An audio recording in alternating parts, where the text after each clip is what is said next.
I've been working on this tree, taking a couple dead branches off, and it's 2 feet in diameter at the bottom. The whole thing's going to come down before long. But we've got like 2,000 trees here or something, or that's how many were planted years ago.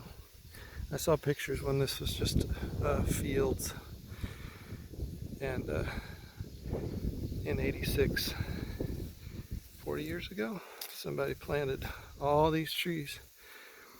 But I was just looking at this tree. It's probably more than 2 feet in diameter, but parts rotted and had to be cut off. And it's a pretty, I know no tree expert, so these aren't apples to apples or trees to trees here, but it's a pretty scrawny little tree. And yet it used to, it might have started at the same time, we could say, just for argument's sake, since it's the same size as the bottom, at the bottom as that one. But I was just thinking some people feel like this tree, and you've been at this a long time, and yet you're thinking, man, I should be taller by now. I should be that. And you see others, and it's like they started at the same time as you, and maybe they really took off, and you feel like this sometimes, like, what happened to me? I've had all these things happen, and it feels like it's stunted my growth, and feels like it's pretty rotten shape when people look at it from the outside. They don't know what God's done on your heart on the inside. And we're not supposed to look at the outward thing. It says God looks on the heart. So you might feel like this. Others might look like that. That one's not a good example because it's not in great shape either, but who is, right? Even somebody that looks like that, they got stuff going on. And you feel like you really got stuff going on. Anyway, I saw this tree and I thought that was interesting. I hope this isn't discouraging. It's more like, hey, yeah, that's how I feel. So we just take that to the Lord and say, Lord, this is how I look to people.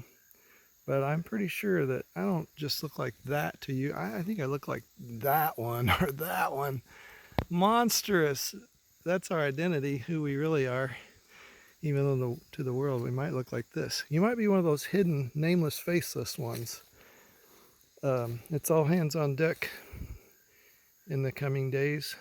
And he calls not many mighty, not many wise. I wish I could have looked it up ahead of time. Is it in Corinthians? God doesn't always choose the ones that look the greatest. He didn't pick David's older brother. They had to go out in the field and look for David. God picked him. I didn't mean they, I meant when God through Samuel was picking a king, because they insisted on a king. No, wait, David was second king. Saul was the one where they insisted.